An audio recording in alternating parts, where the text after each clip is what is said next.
What up, my people? Welcome back to the channel, and today we are diving into a Rosé cover of Viva La Vida. I am beyond excited for this one as a Coldplay fan, a Chris Martin fan, a Rosé fan.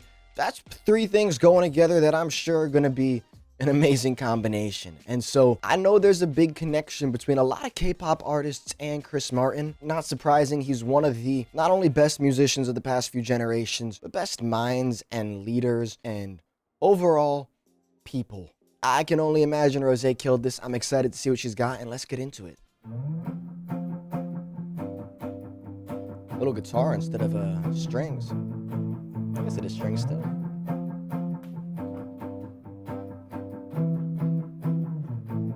I used to rule the world. Seas would rise when I gave the word. Now in the morning I sleep alone.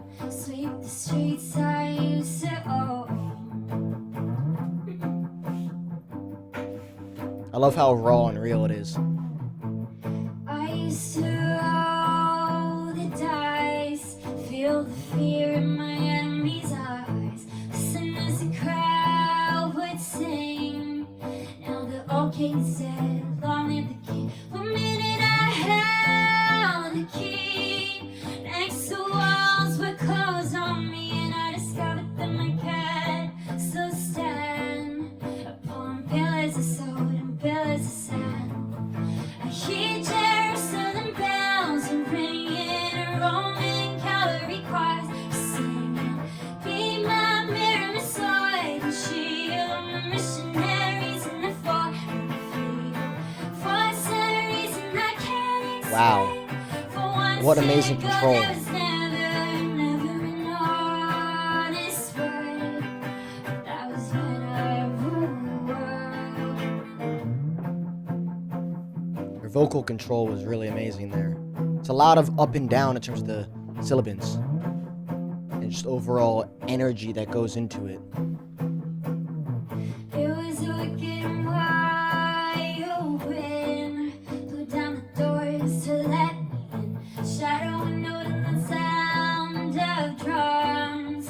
People couldn't believe what I've become. Revolutionaries wait for my head on a silver plate. Just a puppet on a lonely string. Who would ever wanna be king? I hear Jerusalem bells are ringing, Roman cavalry choirs are singing. Be my mirror, my sword and shield, my missionaries in the fort and the field. For some reason I can't explain, I know Saint Peter won't call my name, never an honest word. But that was when I ruled the world. I hear Jerusalem bells are ringing, Roman cavalry choirs are singing. Be my mirror, my sword and shield, my missionaries in the fort and the field.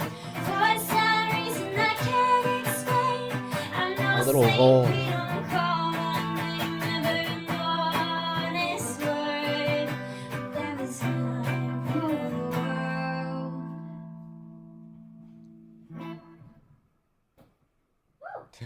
That was brilliant.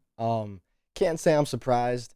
Her vocal tone is amazing, and in the past I've mentioned that there's a softness to it that actually reminds me of Chris, in that it's very humane, her sound. What's really amazing about doing that the way she did is that song doesn't just stay in one pocket. Not only is there a lot of change in the range of the actual notes she's hitting, but the usage of tension in the production, typically with the orchestral vibe to it. The tension allows someone like Chris to push the limits and also then really retract and be softer. I've always commended her ability to do that. She's second to none there. But to do it over a guitar kind of caught me off guard, because a guitar is going to have a little bit less tension in regards to the staccato way they're going about it. Overall, she killed it. I'm not surprised. Sounded really raw. Sounded like they left a lot of the imperfections that make it perfect in there. I would be interested to know, like, did they use any sort of melodyne at points? And that's no shame to her. That's typical. There's no auto-tune. Melodyne, auto-tune, different things. If she damn near hit every note on there, which I know she's capable, that's amazing. But I also was gonna say, like, I did definitely notice there were some little flutters of mistakes, not on her end, but on the guitar. So I think that was totally raw.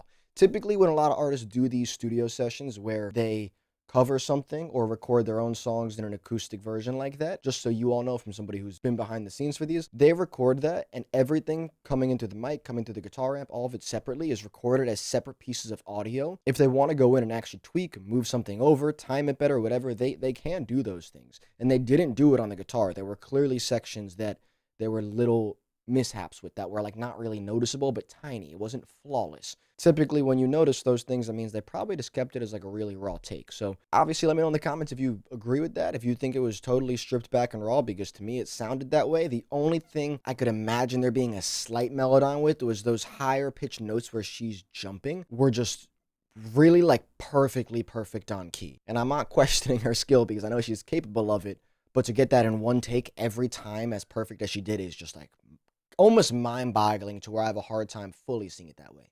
But I also know she's capable of it, so wouldn't surprise me. Anyways, though, I had a blast listening to that. Give me some more suggestions on what to check out next from Rosé. I know she's got a million covers I want to hear. That was one of the first I wanted to dive into because I love the song itself, and I enjoy how she flipped it. So I'll catch you in the next one. Peace.